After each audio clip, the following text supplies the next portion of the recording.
nakapanood ka ba nung presidential debate kagabi? Ako konting part lang. Pero yung Ay, isang hindi mo part na. doon na tiyempo naman na nakikinig ako sa radyo lang ay yung sa OFW. Okay. Yan bagay na yan talaga dapat pinag-uusapan at tatalakayin ng husto. Pagtutuunan ng pansin ng ating gobyerno yung problema sa OFW. Nasabi natin yan dito. Nagulat nga ako, isa sa mga kandidato, sinabi dapat magkaroon ng isang departamento Para sa mga OFW. which is very, very correct. It's about time. Tinatawag po natin ang ating mga OFW na bayani. Totoo naman talaga ho. Dahil sila ho ang nakakatulong ng malaki sa paglago ng ating ekonomiya. Sinasabi nga natin, everybody will agree, nagkakagiwang-giwang na po yung global economy. Ang daming mga bansa pa nga nagkakabankrupt na. Pero ang Pilipinas hindi. Lumulutang pa rin. Nakakaahon. Bakit? Dahil po sa OFW. Nagkaroon tayo ng global financial crisis, pero tayo, Buhay. di ba? Oo, still surviving, kumbaga. Kasi bilyones nga po yung pinapasok na pera ng ating mga bayani. Na kung tawagin natin ay makabagong bayaning OFW. Di ba? Itong masaklap needs. Bayanin turing natin sa kanila habang sila ay nagkukontribute ng pera. Kapag wala na sila may contribute ng pera, sila ay nangangailangan ng tulong. Basura ang turing sa kanilang gobyerno. Dahil pinapabayaan lang sila. Maraming mga kwento tayong naririnig na tapos na yung kanilang kontrata, binibenta sila na may-ari nung kanilang amo sa ibang amo. Hinahalay. Yung iba, wala na makain, pinapabayaan na lang kanilang amo. Nanlilimos na lang, hinahagisan ng pagkain ng mga passers-by. Kung hindi kaya, yung mga NGO, binibigyan sila ng pagkain. Anong ginagawa ng ating gobyerno? Wala. In fact, meron pang noong many years ago, tinawagan natin yung console, nagbibilyar. Oo. Diba? Busy sa pagbibilyar. Samantalang, meron siya mga in distress na Diba? mga kababayan. So, dapat ho talaga, tama yung isang kandidato roon, na magkaroon tayo ng isang departamento na nakatutok lang ho talaga sa OFW. Diba? Maraming mga departamento dyan na ginagastusan natin, binabudgetan natin ng milyon-milyon na kinukurakot lang yung pera. Bakit hindi tayo magtayo ng isang departamento na nakatutok lamang sa isang grupo na nagbibigay ng pera sa ating bayan? Na pangalagaan yung kanilang kapakanan. Diba? Alagaan natin sila dahil sila yung tumutulong sa ating bansa. Alagaan natin sila dahil sa kanilang ginagawang sakripisyo para sa ating bansa. Diba? Lalo na yung mga console na lang needs. Pag yung mga OFW natin may problema na hindi na kaya ng mga agency, di ba? Hindi na kaya halimbawa ng OWA, hirap na. Diyan dapat papasok yung matataas na opisyal sa ating gobyerno. Kung meron lang isang departamento na meron siyang rango ng cabinet secretary, pwede siyang makipag-deal to government. Then, yung Secretary of Overseas Filipino Workers, so Secretary OFW, di ba? Department of OFW. Siya na yung makipag-deal sa gobyerno ng bansa na kung saan may problema yung ating OFW. Government to government. In so many cases po, ang problema ay sa gobyerno ng bansa na kung saan nagkakaproblema yung ating OFW. Hindi na sa agency, no? Minsan yung Hindi na kaya ng problema, agency. hindi na kaya. Maging nung konsul. Example, bibintangan yung ating OFW na nagnakaw, kahit hindi naman nagnakaw, para lamang maipit. Ngayon, ikukulong o hindi kaya bibigyan ng papeles. Diba? Then diyan papasok dapat yung gobyerno natin. Kung meron na tayo isang departamento na tumututok sa problema ng OFW, then diyan papasok ngayon, may pag-deal, government to government, kailangan mapauwi na ito. Mas mabilis kasi ngayon hindi mo alam kung OWA ba, DFA, sino bang dapat lapitan. Isang departamento na under sa kanya, yung OWA under yung POEA. And then, pati yung DFA na yan, meron siyang saklaw dyan. Na kapag nagka-problema yung mga OFW natin sa isang bansa at palaging in distress ng OFW natin, napapabayaan, hindi natututukan yung kanilang kapakanan, sibakin yung konsol. Hindi, totoo, seryoso ako. Dapat one strike policy nga lang. Yes. Yung pag nakitang walang silbi, walang diba? May inutil. tumatawag sa atin na 10 sila, mamaya 20 pala sila na wala na makain. Ang nagpapakain lang sa kanila, yung mga nagmamabagad ng loob, NGO, o dili kaya mga taga-bansang doon. Sila pa yung nagmamalasakit. Hindi kalahin natin. Mamalasakit. Yung gobyerno natin wala. Kita mo yung sa Malaysia, isang buwan na nasa kulungan. Yung hindi man- polo, hindi pa nabibisita. Imaginein mo yun, Idol, na may mga ganong sitwasyon. Department of OFW na under yung polo, under yung OWA, under yung OMWA, under yung POA. Di ba? Na kapag nagka-problema ang isang OFW natin sa amang sulok ng mundo, agad-agad to the rescue itong departamentong ito at babadgetan, isang kuko ng budget, ang laki ng binibigyan nilang pera sa, di ba? Meron silang pondo, yung OFW. Laki.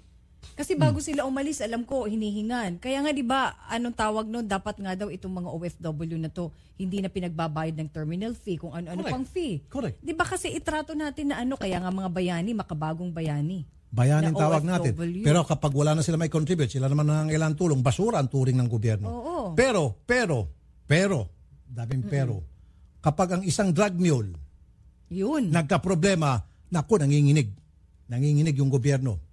Hanggang kataas-taasan ng ating gobyerno, magmamakaawa sa China, kulang na lang halikan yung wet po ng mga inchik para lamang pakawalan. Inisulto pa nga tayo, ba't namin pakakawalan to? Droga to. Nagmamakaawa pa. Bakit pag OFW natin na walang makain o OFW natin na nakakulong for 1 month dahil lamang sa papeles, bakit hindi tayo hindi tayo natataranta?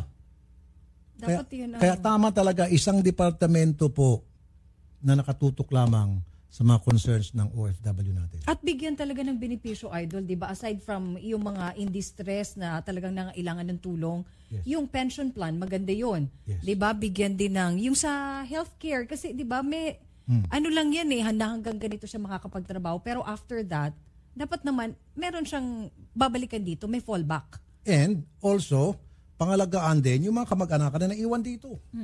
Dapat. Meron dapat programa para dun sa mga kamag-anakan ng OFW na nakapagtrabaho ng certain given period of time, okay, yung pamilya mo, ito nang naipon, kami tutulong sa iyo, bigyan namin kayo ng negosyo, turuan namin kayo makapagnegosyo. Things like that. May mga programa dapat, mga livelihood. Wala yung huling sona ni Pinoy, hindi man lang nabanggit yung OFW. Sa kanyang huling sona, remember, 2 sona niya. Yun ang lagi niyang namimiss. Sabi nga natin, akala natin ang may problema yung speechwriter. Hindi. Kinakahiya ng presidente ang mga OFW. Na dapat hindi. Ang hindi alam ni Colocoy, yung pinagmamalaki niya palagi na masiglang ekonomiya ng Pilipinas, tumataas yung economic ratings natin at maganda yung economic standing ng Pilipinas, kung ano pang pinagsasabi niya. Dahil sa pera, malaking factor doon yung pera ng OFW, lol. Hindi nga. Di ba? Abnormal Abnormal yung panahon ngayon mainit, sobrang abnormal kasi panahon. Kaya kung minsan nakapagsalita ng paltos-paltos yung mga nasa gobyerno natin. Abnormal yung panahon. Panahon. Sobrang abnormal. Sobrang init. Tapos, di ba, papasok ka sa malamig. It's about time. So maganda yun na pag-usapan yung OFW. Yun, nagustuhan ko ng gusto yun. Nung tinalakay nila yung tungkol sa OFW, kaya lang bitin. Bitin. So ano ang programa nyo doon sa upo, sa mga kandidato at kung sino man sa inyong mahalal?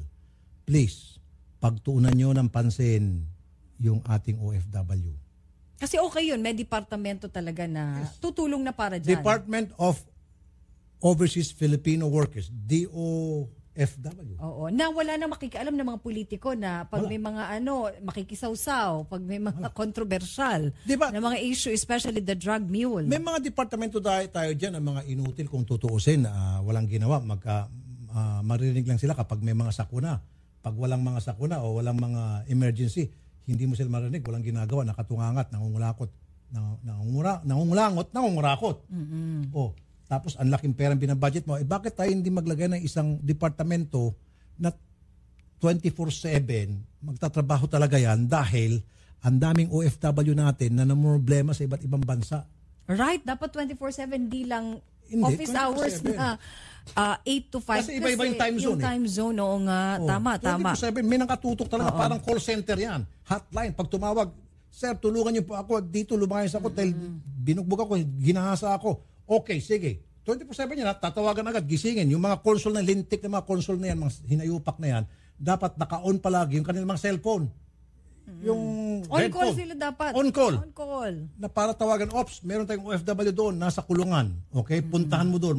Kung kinakailan, bumangon ka, nakabrief ka dyan, nakasunsin, nakapajama ka, puntahan mo yung OFW natin. Baka mamaya, pagdating sa kulungan, lalo pang mapahamak yun. So walang Things Saturday, like that. Sunday, walang holiday sa kanila dapat. Ba't ko nasasabi ito? Sa sobrang galit ko na nga ho, dahil minsan kami ni Ninya rito, merong OFW na in distress, tatawag ho kami, Oo. gabi ata doon noon, at that time minsan, hindi pala, umaga o hapon yun? Hapon, parang Hapon, hapon. Gabi nung tumakas yung OFW, so kinaumagahan, hindi, umaga doon. So ngayon, Kasi parang 7 nakakuha hours. siya ng pagkakataon na para matawagan tayo. Tatawagan natin yung consul kasi nagsumbong sa consul, hindi siya pinapansin. Abay, alam niyo po, mga kapatid, yung consul nagbibilyar. Huwag daw maistorbo kasi nagbibilyar siya, sabi ng tao niya. At rinig natin sa background. Rinig natin. Kita mo, dinig natin yung bola, plak, bumagang habang tinitirang bilyar. Busy. Tama, sabi ng isang kandidato, dapat managot kang consul ka pag tingnan natin, di ba? Tama nga, nanggigigil ako doon sa mga consul na yun eh. Oo, Ano bang trabaho ng consul kung hindi mag-issue lang ng passport? Correct me if I'm wrong, pero kung yun lang trabaho nyo, dagdagan. Kasi bawat bansa meron yan, idol, di ba? Meron. Consul.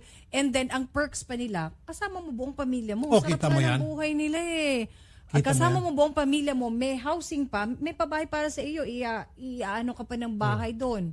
Sagot pa lahat ata ng mga, di ba? Ang siswerte nila, tapos makikita mo yung mga kababayan natin, gutom, inaabuso ng mga Nire-rape. ng mga employer, kita mo. Pero sila masarap. ang Marami buhay. sa ating mga kababayan names na mga OFW, especially dyan sa Saudi, Middle East, na pag nag-end of contract na sila, tapos na yung kontrata, sa halip na ipauwi na sila ng kanilang amo, binibenta, pagkakitaan. Ang masakla pa nga niyan, hindi na nga napapasweldo na maayos, hindi na nga napapakain, tapos na yung kontrata. Kasi sabihin ng agency, bawiin na namin, pauwi na yan. Hindi. Ibebenta yan, pagkakitaan, ibebenta sa kamag-anakan o sa kakilala, at bago pa ibenta, i-rape mo na yan, abusuhin. Ayan, grabe, no? Tapos hindi nasusunod. Yan po ay nangyayari yan. Totoo yan. Yan po ay base sa datos namin na nagsusumbong sa amin. At yan po ay pinaparating na namin sa mga kinaukulan. Now, ano ginagawa ng mga konsul natin? Tatapos sa consulate office, magsusumbong. Walang papansin sa kanya. Sino tatakbuhan niya? Wala. Yung iba, walang makain. At palaboy-laboy na lang. Wala Palaboy-laboy. Sino silang papakain sa matulugan. kanila? Di yung mga kasamahan Pilipino na maawa. Yung iba, hindi man Pilipino, NGO ng mga kung saan bansa yun. Nagmamalasakit sa kanila. Di ba? Ano ginagawa ng gobyerno natin? Wala. Kaya nga. Pero sila, masarap ang buhay. Masarap ang buhay. Sila, nagpapakasarap doon. Kasi consul ka eh. May mga perks ka doon. Yun. Pero hindi mo ginagawa yung trabaho mo. Na dapat kapag merong isang consul at sa bansang yon, marami mga OFW na api, napapabalita na nakukulong at hindi nabibisitahan, sibakin si consul at pagdating sa Pilipinas, kung pwede pa bitayin mo at hiyain mo. Hindi nga, nangakaipikon ho eh. Di ba? Tama ka nga naman eh. Yung mga pamilya niya pupunta ron. Kasama yun sa press. Oo, kasama. Tapos doon na nag-aaral nga yung mga yan eh. O doon na nagtatrabaho eh. Depende ko sa... Bibigyan mo ng marangyang buhay, samantalang yung mga OFW, yun yung nagpapasweldo sa kanila. papasweldo literal. sa kanila. Oo. Diba? Sila yung nahihirapan doon na inaabuso tapos pinapabayaan kapag kailangan ng tulong, hindi tinutulungan. So it's about time ho talaga.